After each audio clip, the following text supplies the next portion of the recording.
Hey everybody, it's Hooterville75 with Midnight Ferocious Sissy here in the swamp pit. Let me see if I can get a glimpse of Midnight here. There she is. Midnight! Hey Midnight! Hey! Hey! She's out for the count. But just want to give a little quick update here of what I got going on. I have the MGD number 2 Pontiac Grand Prix of Rusty Wallace on hold till the aftermarket decals get here. I want the actual Miller Genuine Draft decals. So I started working on the 54 Chevy Copper Sedan, and I'll tell you what, there is nothing about this kit that I like. Absolutely nothing when it comes to assembling it so far, as it is miserable. Nothing fits. Everything's bent, crooked, warped, whatever you want to call it. I've never had this type of kit before. It's an actual hot rod kit. It's a three car set, but here's where I'm at so far. I have the actual front suspension put on.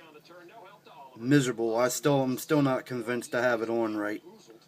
I've been looking at it so much it looks more crooked every time I put it on, so I don't know, every time I look at it, but that's about as straight as I'm gonna get it, I think. So that's where we're at with that.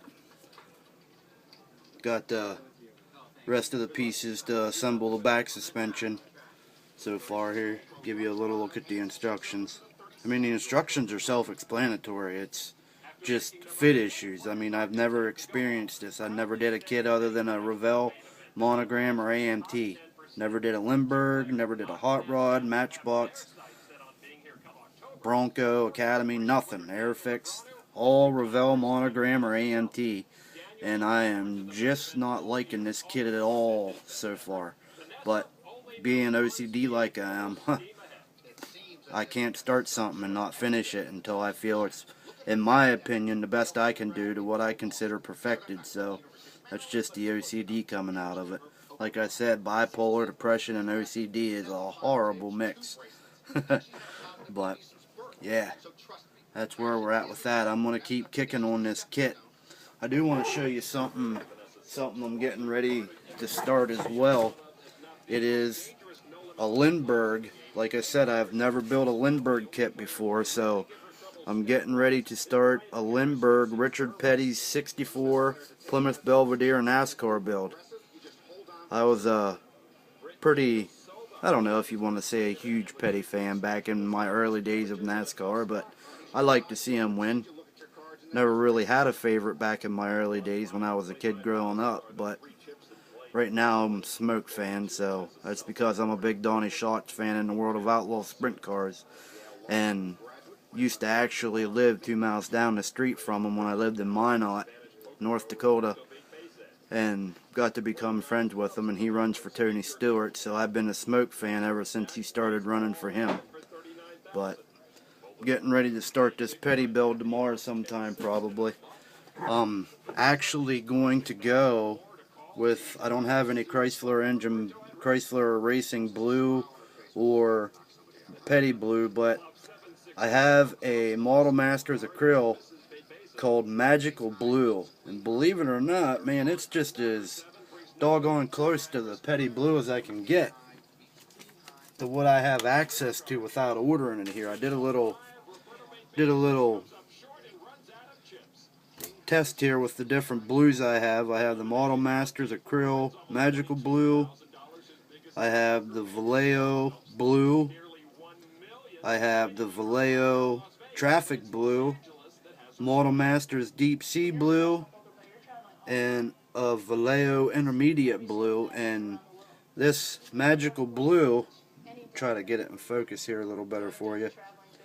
Magical Blue seems to be the best match. That or the Vallejo Blue. I'm going to experiment a little more. I just did a real quick, you can see I don't have it brushed on very good. But I just did a real quick test today before we headed out for the 4th festivities. And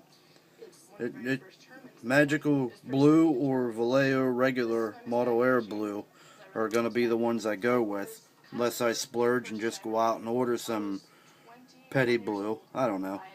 Doesn't have to be exact, I guess, how I'm new to this, so as long as I can get it semi-close. one of my friends from England told me. He says, "Hell, mate, paint it whatever bloody color you want. You're the only one that has to like it."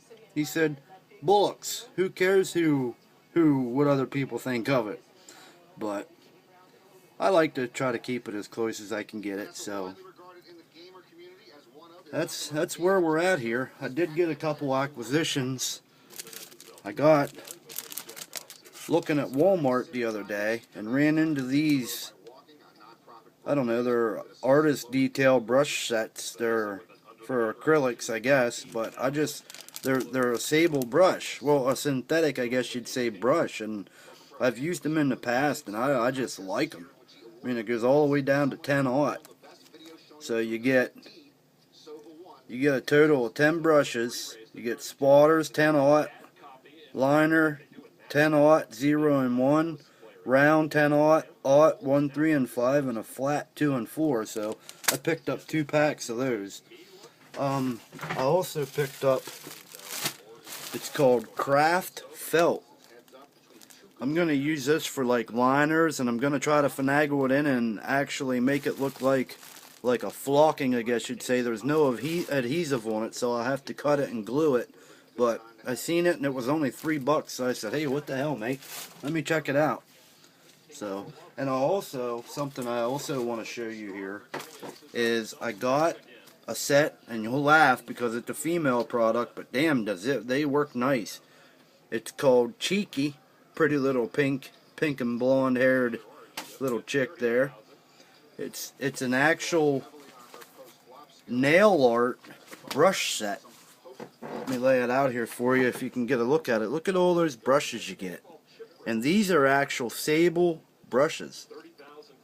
I mean, everything down from 10/0 clean up to like 2, 3. You know, maybe even a 5 here and there.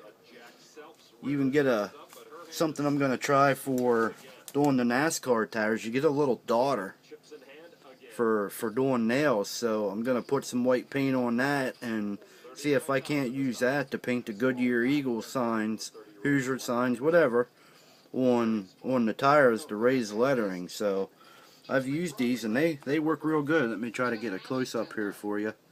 I mean, look at how big some of them are.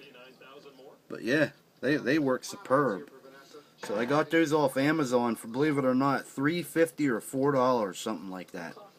And I mean, I'm actually thinking of getting a couple more. I'm a brush freak, so I like to have a lot of brushes. I'm actually thinking about getting a couple more to actually have a set for acrylics, a set for enamels, a set for metallics, and maybe a set for anything else. So,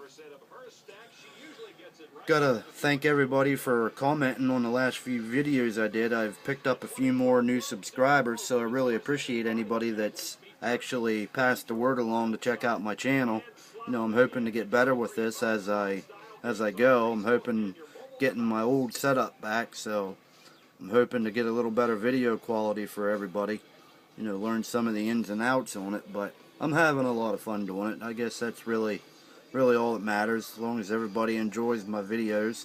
You know, if you see somewhere I can improve, Benny Mac, he was detrimental in giving me a good suggestion the other night about less light, so I've tried to work on that tonight.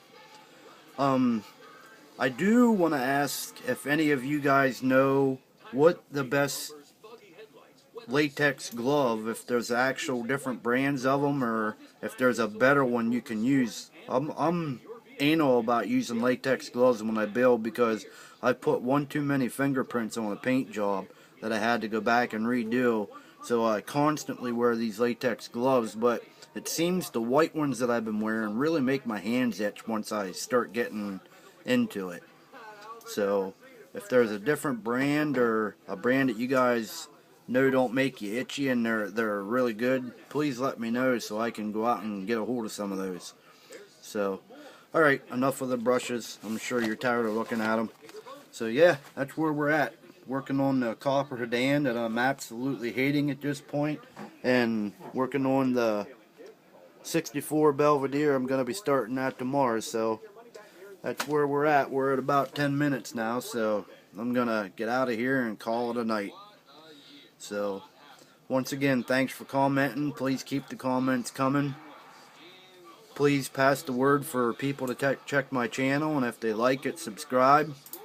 I'll do the same, subbing in return. So hope everybody's enjoying their 4th of July holidays.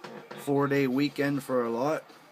If you're going away yet this weekend, safe travels to everybody. And I'll catch y'all on the flip side. So for now, Hooterville 75 with Midnight the Ferocious Sissy coming to you from the Swamp Pit. Talk to y'all later.